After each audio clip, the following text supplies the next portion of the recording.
주일에 시편을 살펴보고 있습니다. 지난 주일에 20편, 21편을 살펴보았는데 오늘은 다음의 시편 22편입니다.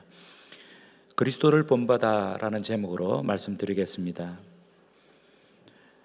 오늘 우리가 살펴볼 시편 22편은 우리에게 꽤 친숙합니다. 예수님 때문입니다.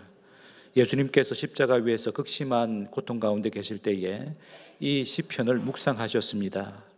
이 시편으로 기도하셨습니다. 더 나아가 이 시편을 근거로 기도의 응답을 확신하셨습니다. 그래서 이 시편을 예수님과 연관하여 해석해야 합니다. 그럼에도 이 시편을 예수님에게만 적용해서는 안 되겠습니다. 앞서 말씀드린 대로 이 시편이 예수님께서 겪으신 십자가의 순환을 그려주는 예언적인 성격이 강한 것은 확실합니다. 하지만 우선적으로 이 시편은 고난받는 성도의 고통이 얼마나 크고 무서운지 생생하게 묘사하는 동시에 그 고난을 어떻게 감내하고 이겨낼 수 있는지를 드러내 주기 때문입니다. 그러므로 한 성도가 고난 중에 겪었던 경험을 시로 표현한 것이라는 관점에서 이 시편을 해석한 다음에 예수님께 적용하는 것이 올바른 순서라고 할 수 있겠습니다. 오늘 이 시편에도 표제가 붙어 있습니다. 다윗의 시 인도자를 따라 아옐레 샤할에 맞춘 노래라고 붙여져 있습니다. 다윗이 지은 시 혹은 다윗의 시로 분류된 시를 뜻합니다. 찬양 인도자를 따라 성전 예배 때 이 노래가 불려졌습니다. 그리고 아옐렛 샤할이라는 곡조에 맞추어 이 노래가 불려졌습니다. 이 아옐렛 샤할이라는 뜻은 새벽의 암사슴이라는 뜻입니다. 이 새벽의 암사슴이라는 곡조가 어떤 곡조였을지 이런 상상을 해보게 됩니다. 암사슴 한 마리가 사나운 표범의 추격을 피해 헤매다가 밤을 맞았습니다. 그 밤이 얼마나 무섭고 길었을까요? 암사슴은 동이 트기만을 기다렸을 것입니다. 동이 트면 자신의 가족들이 있는 안전한 곳으로 피신할 수 있을 것이기 때문입니다. 이런 곡조에 맞게 시편 22편은 애가와 간구와 찬양으로 어우러져 있습니다. 애가는 말 그대로 슬픔의 노래이지요. 극심한 고난 중에 부르짖는 슬픔의 탄식입니다. 간구는 하나님께 도움을 간청하는 기도이겠지요. 찬양은 기도의 응답으로 소망의 날이 도래할 것을 확신하며 외쳐 부르는 노래가 되겠습니다. 차례로 이 시편을 살펴보겠습니다. 오늘 시편 22편 1절 2절 먼저 보시기 바랍니다. 내 하나님이여 내 하나님이여 어찌 나를 버리셨나이까 어찌 나를 멀리하여 돕지 아니하시오며 내 신음소리를 듣지 아니하시나이까 내 하나님이여 내가 낮에도 부르짖고 밤에도 잠잠하지 아니하오나 응답하지 아니하시니이다. 시인은 고통의 심년에서 하나님께 부르짖고 있습니다. 하나님 왜 저를 버리셨습니까? 왜 저를 멀리 하십니까? 왜 제 신음소리를 외면하십니까? 왜 저를 돕지 않으십니까? 밤낮으로 부르짖는 제 기도에 왜 아무런 대답이 없으십니까? 라는 뜻입니다. 다르게 표현하면 하나님 어떻게 그러실 수 있습니까? 해도 너무하십니다. 하나님을 믿는 것이 제게 무슨 소용이 있겠습니까? 라는 뜻이 되겠습니다. 시인은 지금 신앙에 큰 회의가 생겼습니다. 그럼에도 시인은 하나님을 향해 내 하나님이여 라고 3번이나 연거푸 부르고 있습니다. 신앙의 회의가 강하게 일어났지만 믿음의 뿌리가 송두리째 뽑히지는 않았음을 드러내 줍니다. 여러분들도 극심한 고난과 시련 가운데 하나님의 이름을 부르며 하나님께 나아가고 있으면 그것이 바로 여러분의 심령에 심겨진 믿음이 뿌리를 내리고 있다는 증거입니다. 그 믿음의 뿌리는 절대로 뽑히지 않습니다. 하나님께서 선물로 주신 믿음이 우리 마음에 뿌리를 내리고 있기 때문입니다. 그러므로 무슨 일이 있어도 그 믿음이 뿌리째 뽑히지는 않습니다. 이처럼 우리의 믿음이 결코 파손되지 않는 이유는 하나님께서 우리의 믿음을 붙잡고 계시기 때문입니다. 그래서 큰 고난에 직면할 때에 하나님을 향한 우리의 믿음이 발동하여 하나님의 이름을 부르게 되는 것이지요. 3절에서 5절까지 보겠습니다. 이스라엘의 찬송 중에 계시는 주여, 주는 거룩하시니이다. 우리 조상들이 주께 의뢰하고 의뢰하였으므로 그들을 건지셨나이다.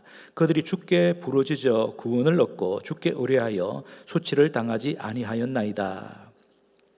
시인은 지금까지 믿어왔던 하나님과 지금 자신이 경험하고 있는 하나님 사이에 큰 괴리가 있다고 토로하고 있습니다. 하나님을 의뢰하는 자들을 반드시 하나님께서 구원하신다고 저는 배워 알고 있습니다.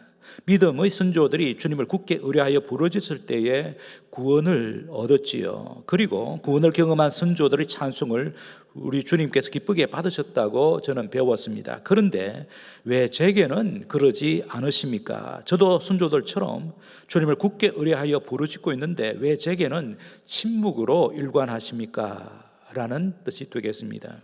이처럼 시인은 자신이 배운 신학과 현재 자신이 겪고 있는 경험 간에 벌어진 큰 간격 때문에 신앙에 의문이 생겼습니다.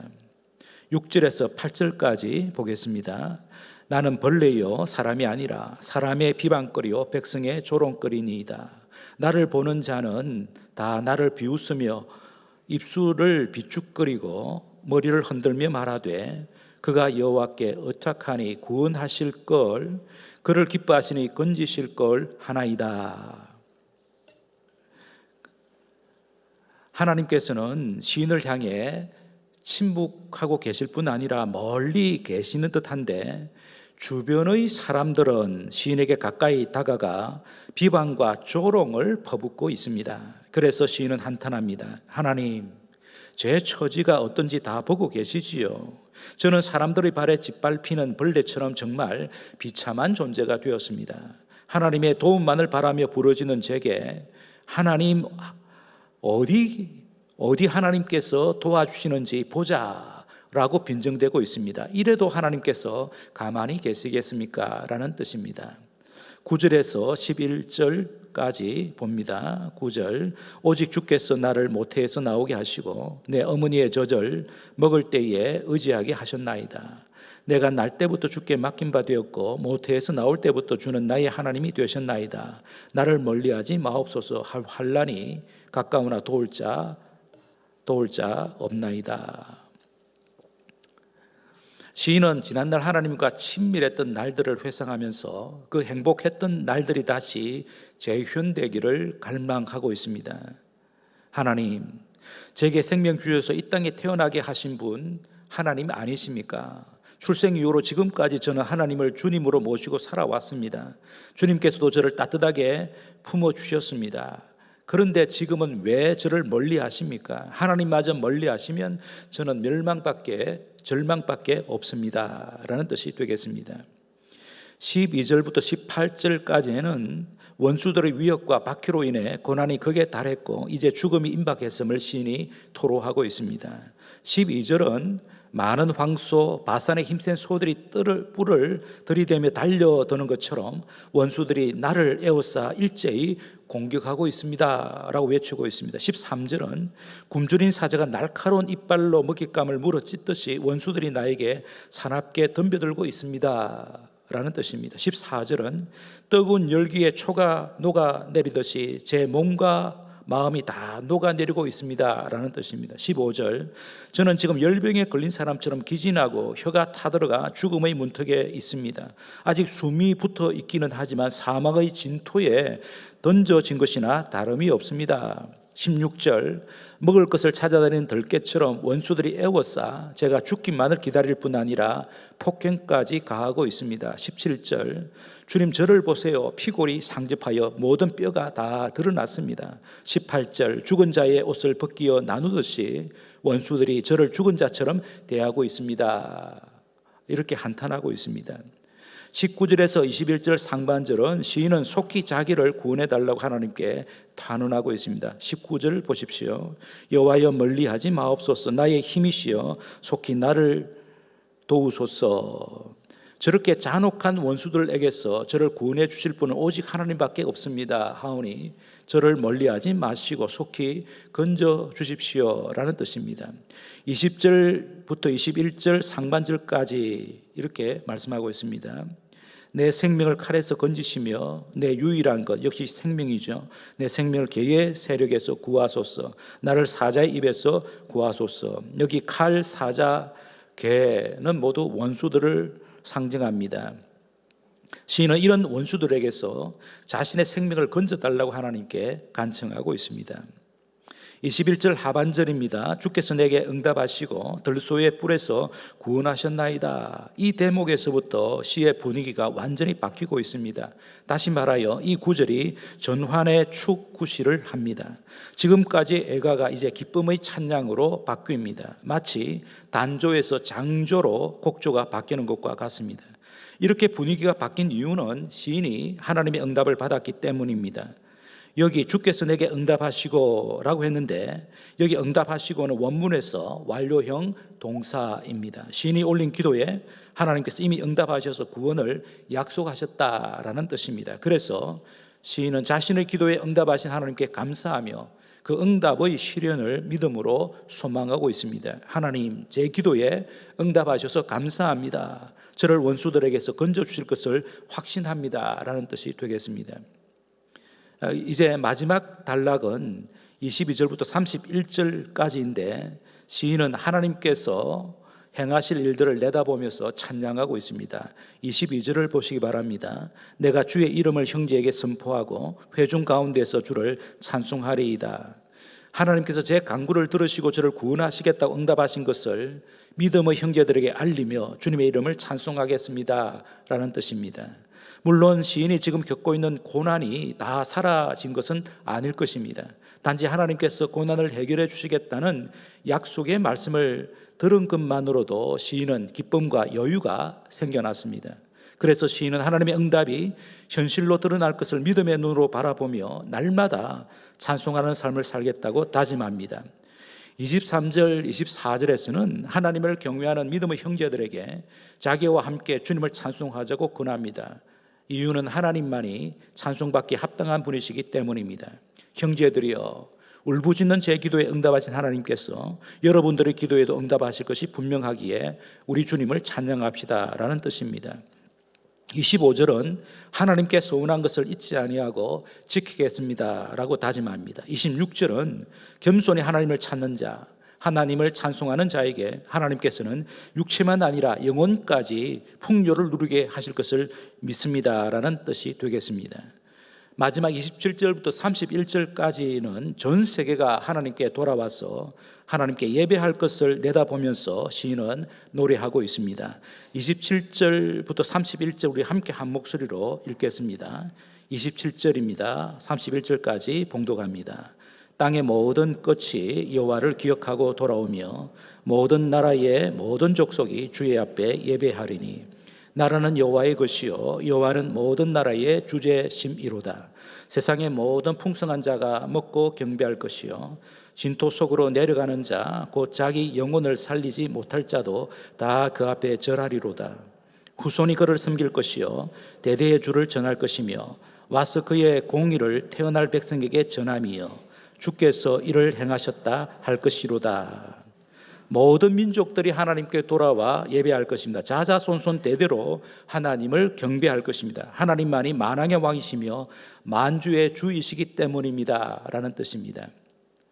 지금까지 간략히 시편 22편을 살펴보았습니다. 시인은 자신의 특별한 경험을 시로 표현했고 그 시가 오늘 우리가 읽고 있는 성경에 수록이 되었습니다. 여기서 우리는 질문 하나가 생깁니다. 시인이 표현한 고난의 양상들 너무나 크고 참혹한데 그 고난의 양상들이 시적 상상력으로 과장된 것이 아닌가라는 질문입니다. 저는 그렇지 않다고 생각합니다. 시편 22편을 쓴 시인처럼 믿음으로 고난을 돌파한 인물들을 얼마든지 열거할 수 있기 때문입니다. 대표적으로 구약시대에 욥, 아벨, 노아, 요셉, 모세, 다윗, 이사야와 예레미야와 같은 선지자들을 들 수 있습니다. 초대교회 시절에 야고보와 요한과 같은 예수님의 제자들, 첫 순교자 서대반을 들 수 있습니다. 이들 모두가 모진 고난을 당했지만 그 고난을 믿음으로 돌파했습니다.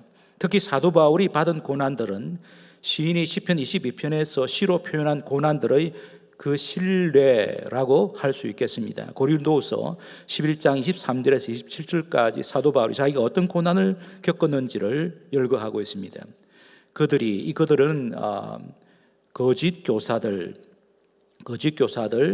두고 하는 말입니다. 그들이 그리스도의 일꾼이냐 정신없는 말을 하거니와 나는 더욱 그러하도다. 내가 수고를 넘치도록 하고 옥에 갇히기도 더 많이 하고 매도 수없이 맞고 여러 번 죽을 뻔하였으니 유대인들에게 40에 하나 감한 매를 5번 맞았으며 3번 태장으로 맞고 1번 돌로 맞고 3번 파선하고 일주야를 깊은 바다에 지냈으며 여러 번 여행하면서 강의 위험과 강도의 위험과 동족의 위험과 이방인의 위험과 시내의 위험과 광야의 위험과 바다의 위험과 거짓 형제 중에 위험을 당하고 또 수고하고 애쓰고 여러 번 자지 못하고 줄이며 목마르고 여러 번 굶고 춥고 헐벗었노라.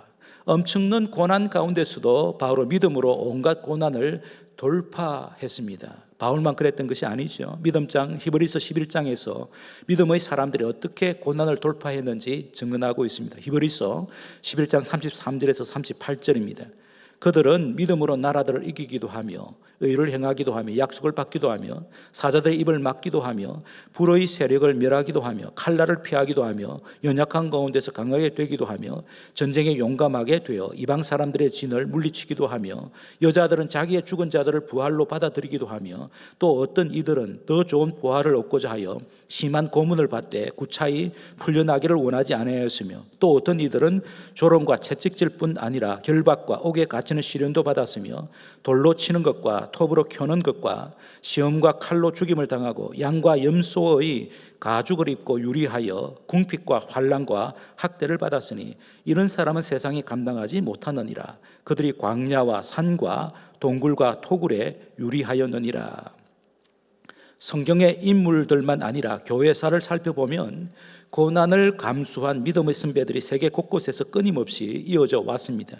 우리나라에서도 일제의 신사참배를 거부함으로써 순교의 길을 걸어가신 주기철 목사님, 공산당원들에게 순교하신 손양원 목사님을 우리 모두가 존경하고 있습니다. 믿음의 선배들 가운데에 예수님과 복음 때문에 집에서 쫓겨나기도 하고 사람들로부터 온갖 조롱과 박해를 받았지만 믿음으로 승리하신 분들이 적지 않습니다. 지금도 성도들이 세계 도처에서 고난의 대열에 합류하고 계십니다.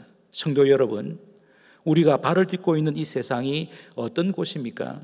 세상에는 하나님과 예수 그리스도를 대적하는 오만한 자들이 꽤 있습니다. 그들이 하나님과 예수 그리스도를 따르는 성도와 교회를 조롱하고 있습니다. 마귀의 관계에 놀아나고 있습니다. 어둠의 악한 영들이 날뛰고 있습니다. 불의한 정치 권력과 종교 권력, 불공정한 경제와 난잡한 문화가 총동원하여 하나님과 예수 그리스도에게 반기를 들고 있습니다. 하나님의 교회를 허물기 위하여 집요하게 유혹하고 위협하고 있습니다. 패역한 세상임에 틀림없습니다. 그래서 성도가 세상에서 고난받는 것 어쩔 수 없습니다. 예수님께서 제자들을 떠나시기 전에 세상으로부터 박해받을 것을 예고하셨는데 그 예고대로 성도와 교회가 지금 세상으로부터 박해받고 있습니다. 이것이 세상 종말의 현상들 가운데 하나임에 틀림이 없습니다. 요한복음 15장 18절에서 20절입니다. 예수님이 이렇게 말씀하십니다. 세상이 너희를 미워하면 너희보다 먼저 나를 미워한 줄을 알라. 너희가 세상에 속하였으면 세상이 자기의 것을 사랑할 것이라. 너희는 세상에 속한 자가 아니요 도리어 내가 너희를 세상에서 택하였기 때문에 세상이 너희를 미워하느니라. 내가 너희에게 종이 주인보다 더 크지 못하다 한 말을 기억하라. 사람들이 나를 박해하였은즉 너희도 박해할 것이요 내 말을 지켰은즉 너희 말도 지킬 것이라. 그런데 여러분, 모든 것을 통제하신 하나님께서 왜 당신의 자녀들로 하여금 고난을 받게 하실까요? 다르게 질문하면 고난이 성도들에게 어떤 유익이 있을까요? 우리가 고난 받을 때에 우선적으로 고난에 관련된 성경 말씀이 살아있는 말씀으로 생생하게 다가옵니다. 고난과 관련된 말씀 가운데 시편 22편이 그 중심 자리를 차지한다고 봐도 좋습니다. 고난받는 성도들이 시편 22편의 말씀을 읽을 때에 큰 위로와 소망을 얻습니다. 이유는 자신이 받고 있는 고난으로 인해 시인이 당한 고난을 충분히 공감할 수 있기 때문입니다. 즉 시인과 함께 고난의 대열에 합류한 동지가 되는 것이죠. 더 나아가 고난을 믿음으로 돌파한 시인에게서 큰 도전과 용기를 얻습니다. 그러므로 시편 22편은 고난 중에 있는 성도들의 믿음을 든든히 세우는 역할을 합니다. 이처럼 하나님께서는 고난을 통하여 하나님의 말씀의 위력을 맛보게 하심으로써 우리의 믿음을 연단합니다. 그러므로 고난 없이는 믿음의 성장이 없다고 보아야 옳습니다. 더 나아가 하나님께서는 고난을 통과한 당신의 자녀들에게 큰 영광을 누리게 하십니다. 다시 말해서 고난 없이는 승리의 영광도 누릴 수 없습니다. 오늘 우리가 확인한 대로 이 시인은 승리의 영광을 약속하신 하나님께 큰 소리로 찬송하면서 시를 마무리하고 있지요. 우리가 읽었던 22절부터 31절 오늘 본문 이 마지막 부분이 바로 찬송으로 끝나고 있다는 사실은 우리에게 큰 도전을 줍니다. 예수님께서도 제자들에게 환난에서 승리하게 될 것을 약속하셨습니다. 요한복음 16장 33절 이것을 너희에게 이르는 것은 너희로 내 안에서 평안을 누리게 하려 함이라. 세상에서는 너희가 환난을 당하나 담대하라. 내가 세상을 이기었노라. 내가 이긴 것처럼 너희들도 이길 것이 틀림없다라고 말씀하십니다. 베드로 사도도 우리가 그리스도의 고난에 참여할 때에 성령 하나님께서 도우셔서 승리의 영광을 누리게 하실 것이라고 말씀합니다. 베드로전서 4장 12절에서 14절입니다. 사랑하는 자들아 너희를 연단하려고 오는 불시험을 이상한 일 당하는 것 같이 이상히 여기지 말고 오히려 너희가 그리스도의 고난에 참여하는 것으로 즐거워하라. 이는 그의 영광을 나타내실 때에 너희로 즐거워하고 기뻐하게 하려 함이라. 너희가 그리스도의 이름으로 치욕을 당하면 복 있는 자로다. 영광의 영 곧 하나님의 영 성령이죠. 성령이 너희 위에 계심이라. 성령의 도우심으로 너희들이 반드시 승리하게 될 것이고 영광을 누리게 될 것이다 라는 뜻이 됩니다. 그러나 고난이 성도에게 주는 최고의 유익은 십자가에서 고난당하신 예수님을 닮게 하기 때문입니다.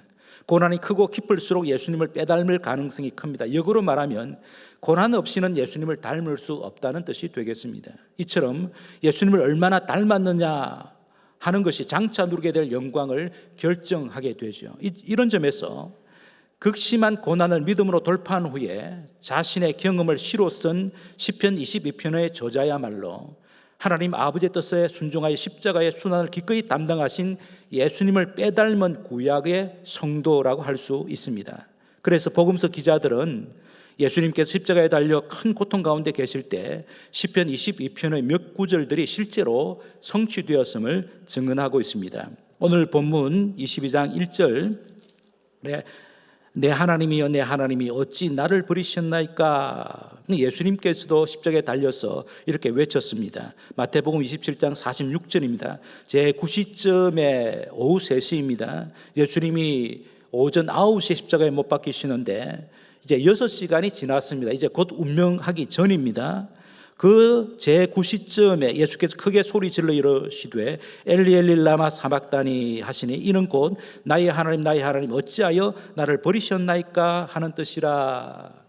이 시인 22편 1절에 이 시인이 외쳤던 것을 가지고 예수님께서 십자가 위에서 외치셨습니다. 오늘 본문 7절을 보십시오. 나를 보는 자는 다 나를 비웃으며 입술을 비죽거리고 머리를 흔들며 말하되 라고 말하죠. 마태복음 27장 39절입니다. 지나가는 자들은 자기 머리를 흔들며 예수를 모욕하였다고 쓰고 있습니다. 8절입니다. 그가 여호와께 의탁하니 구원하실 걸 그를 기뻐하시니 건지실 걸 하나이다. 마태복음 27장 43절 그가 하나님을 신뢰하니 하나님이 원하시면 이제 그를 구원하실지라. 그의 말이 나는 하나님의 아들이라 하였도다 하며 조롱을 했다는 것입니다. 오늘 보면 18절 내 겉옷을 나누며 속옷을 제비 뽑나이다. 요한복음 19장 24절에 군인들이 서로 말하되 이것을 찢지 말고 누가 얻나 제비 뽑자 하니 이는 성경에 그들이 내 옷을 나누고 내 옷을 제비 뽑나이다 한 것을 응하게 하려 함이로라. 군인들이 이런 일을 했다고 기록합니다. 예수님은 십자가에서 온 인류가 겪고 있는 고통을 자신의 몸과 마음에 가득 채우셨습니다. 그 고통의 근원이 죄였지요. 인류에게 고통을 안겨준 온갖 죄를 하나님 예수님께서 대신 담당하시기 위하여 십자가를 지셨습니다. 그 십자가 위에서 인류가 받아야 할 천벌을 대신 받으셨습니다. 어떤 죄도 짓지 않으신 예수님께서 우리 대신하여 죄인이 되셨습니다. 죄인이 되신 예수님을 하나님 아버지께서도 외면하셨습니다. 그것이 예수님에게 가장 큰 고통이었습니다. 예수님의 가장 큰 고통은 하나님 아버지께서 자기를 아들이 아니라 죄인으로 취급하셔서 외면하시고 버리시는 것이었습니다. 물론 예수님께서는 인류의 죄로 인해 하나님의 진노를 자신이 대신 받는 것만이 인류가 살 길임을 잘 아셨습니다. 그럼에도 자신이 져야 할 죄의 짐과 하나님의 진노가 너무나 크고 혹독했기에 하나님을 향해 부르짖었습니다.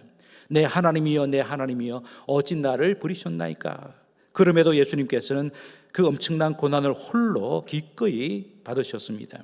그러므로 성도 여러분, 우리가 고난당할 때에 십자가에서 고난당하신 예수님을 바라보아야 합니다. 그럴 때 예수님께서 우리의 믿음을 발휘하게 하셔서 시편 22편의 시인처럼 믿음의 선진들의 대열에 합류하게 하십니다. 베드로전서 2장 21절입니다. 이를 위하여 너희가 부르심을 받았으니 너희 그리스도도 너희를 위하여 고난을 받았사 너희에게 본을 끼쳐 그 자취를 따라오게 하려 하셨느니라. 히브리서 2장 18절, 그가 예수님입니다. 그가 시험을 받아 고난을 당하셨은즉 시험 받는 자들을 능히 도우실 수 있느니라. 히브리서 12장 1절 2절. 그러므로 우리에게 구름같이 둘러싼 허다한 정인들이 있으니 모든 무거운 것과 얽매이기 쉬운 죄를 벗어버리고 인내로서 우리 앞에 당한 경주를 하며 믿음의 주여 또 온전하게 하시는 이인 예수를 바라보자. 그는 그 앞에 있는 기쁨을 위하여 십자가를 참으사 부끄러움을 개의치 아니하시더니 하나님 보좌 우편에 앉으셨느니라. 사순절을 지나고 있습니다. 사순절은 예수님의 순환을 깊이 생각하는 절기입니다. 예수님의 순환을 생각하면 우리의 고난을 감내할 힘이 생깁니다. 우리가 겪고 있는 고난으로 인하여 십자가에서 고난당하신 예수님께로 더 가까이 나아가게 됩니다. 고난당하신 예수님의 품에 안기게 되죠. 그러면 여유가 생기고 평안을 얻습니다. 우리의 믿음이 강화됩니다. 예수님을 더 닮게 됩니다. 고난 중에도 기뻐하고 감사할 수 있는 힘이 생깁니다. 그래서 주님의 이름을 찬송하게 됩니다. 그런 우리를 보고 형제들도 신령한 지혜와 용기를 얻어 주의 이름을 함께 찬송하게 될 것입니다. 언젠가는 온 세상이 주님의 이름을 찬송하게 될 날이 올 것을 믿음의 눈으로 바라보며 오늘을 당당하게 살아가게 되죠. 이것이 고난이 가져다주는 신령한 유익입니다. 성도 여러분, 고난이 우리의 믿음을 파손할 수 없습니다. 도리어 우리의 믿음을 연단합니다. 오늘 우리가 살펴본 시편 22편의 시인처럼 우리도 고난을 믿음으로 돌파함으로써 승리의 노래를 앞당겨 부를 수 있습니다. 고난으로 말미암아 우리가 예수님의 성숙한 제자가 되기 때문입니다. 고난으로 말미암아 예수님께서 예배해 놓으신 천국을 더 사모할 수 있기 때문입니다. 한 주간도 우리 그리스도를 본받아 고난을 믿음으로 돌파하는 저와 여러분 되시기를 주님의 이름으로 축복합니다. 말씀을 생각하시면서 우리 함께 기도하겠습니다. 예수님 생각하고 예수님 바라볼 때에 우리의 이 고난이 우리 속에 끊이지 않고 찾아오는 이 세상에서 견뎌내고 이길 수가 있겠습니다. 한 주간 지나면서 사순절을 지나면서 무슨 일을 당해도 예수님 생각합시다. 예수님 바라봅시다. 이런 성도들이 되기로 서로 축복하면서 함께 기도하겠습니다.